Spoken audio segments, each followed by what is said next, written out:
Hello again, everyone. Edwin Learnard back once again in this YouTube astrological segment. I want to be talking about transit Mars sextile or trine one's natal Chiron. Now, when you have this transit, it could manifest in courage, fortitude, action, initiative, enterprise, drive, motivation, and energy. This could be in harmony with your physical and emotionals, and I'm going to elaborate on that. What it is when you have this transit, it could be about having the courage and to deal and taking action in matters with any kind of physical or emotional when you may be going through that would be connected with your Chiron placement. If you have your, especially if it's a, well, let's say if it's a physical one, especially if it's in the first or the sixth house in your natal chart, because of course the first house is associated with the physical body. The sixth house is connected with physical health related issues. And say if you had your natal Chiron and if it was in Scorpio in the first or sixth house, especially, it could be physical related issues with the colon, the prostate, the bladder, or the reproductive system, as some examples. Now, the thing about this too is when you have this transit, it's also about having the energy more the vitality to take care of those matters. If you have a physical related issue, saying you're trying to rehab it, and it's at a point where you may have been procrastinating for some time on doing so. This is the time where you'd be more likely than not to take action and have that drive in order to do this. And also, too, I mean, the fact, remember that Chiron is the wounded healer. It reflects, ways we could help and heal others that we have difficulty in doing so for ourselves. And the thing about this is, in terms of helping and healing others, it could be a time where you have more drive and enthusiasm and the motivation to do this more so than you ordinarily would. Say if you have your Chiron, say it's in Pisces in the 11th house as an example, you may be able to help, have the enthusiasm, the drive, and the motivation to help say it's a friend maybe that has dealt with betrayal, I could say that again, betrayal or deception or duplicity with a friend. And you may be, those could be wounds again that you could be suffering from. You're unable to help yourself in, but you could help others in those matters that you have difficulty in helping yourself. And this is a time to, and I think, theory I have, a lot of this, I think, is attributed to the fact that, I think, when you have your Chiron placement, again, can reflect how you may help and heal others. I think a lot of this is like where you may expend a lot of the energy in helping other people. So when it comes time to helping yourself in those matters in which you're helping others, maybe you're just, we feel taxed, like our energy is expended from helping the other people. But the thing is, we have the difficulty finding the energy and that motivation and enthusiasm to do so for ourselves. And that's why I think why it's difficult to help ourselves in the manner in which we help others. The thing about this too is, as far as this transit goes, it's remember that Chiron is about our could be our suffering, ineptitude, and the suffering again could be on a physical or emotional, psychological level. And the thing about this is, it's something too where when you have sexual partners are connected with Mars, these people may be more beneficial in helping us deal with our suffering at this time. If we have someone has the Chiron in their fifth house, it could be in matters of the heart. It could be dealing with children. If you have, say, your natal Chiron in Aries in the fifth house as an example, it could be dealing with acrimonious or combative children or lovers. Maybe there's a situation where you had, well, I would say, I mean, if it's a situation where a sexual partner is helping one in those matters I just described with Chiron, Aries is the example in the fifth house, it would be more with children. I would say, but it could be where you have more of the drive and the enthusiasm to be able to deal, with those issues. Again, taking natal Chiron and Aries in the fifth house as an example, it could even be matters with impulsiveness. In gambling and speculation or investments, looking, trying to make the big, get this big catch, so to speak, get the big, get the big money right away. Thinking, well, this is going to, this investment's going to manifest in, a tremendous winnings for me and tremendous profit, and then you find out it doesn't quite do that. And another thing too is, Chiron, of course, that's connected with our where we feel, at least feel inept in. We might have, certain, ineptitude, or weakness. It's I have my natal Chiron and Aries in the 12th house. And, the thing about that is that can manifest in a number of ways.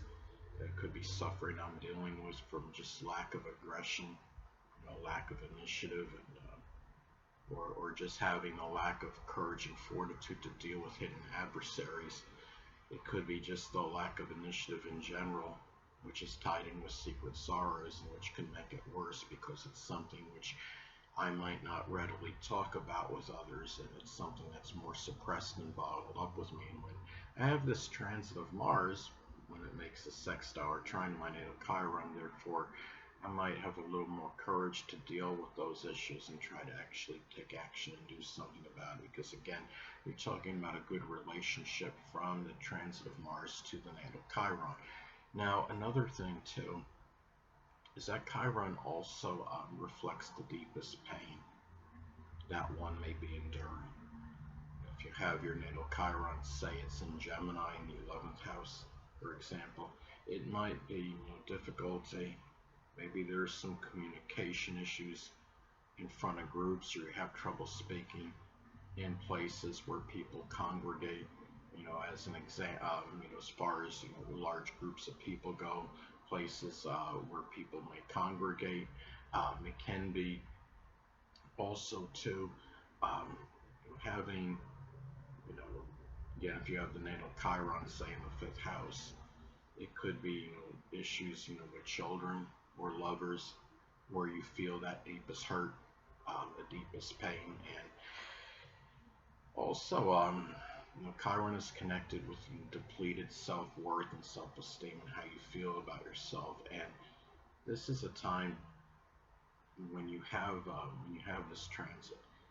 It can be really about taking the action, having the courage and fortitude to help those issues. And Mars is also about physical strength, and efforts require physical strength, and it could be even through hitting a punching bag, or I'd say working out vigorously would be more in line in terms of being beneficial to depleted self-worth, because you can getting yourself healthier and physically fit can help deal with issues that are associated with depleted self-worth at this time. If you have your natal Chiron, say if it's in the zodiac sign Taurus and or the second house, it could be issues that are associated with money or possessions or resources.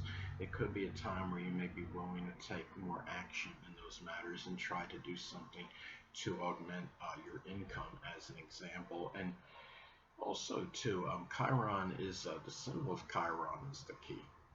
So I would say Chiron is also connected with the key to perhaps resolving the issues with with any kind of suffering or wounds.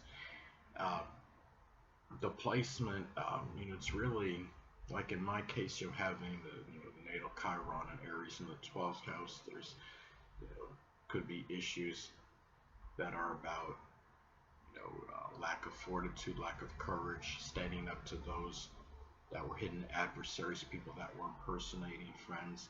It could be just simply actually confronting those people. Maybe that would be the resolution to dealing with those issues, or express or unleashing anger constructively in solitude and seclusion, such as hitting a punching bag, could be another example. Hold on a moment, people.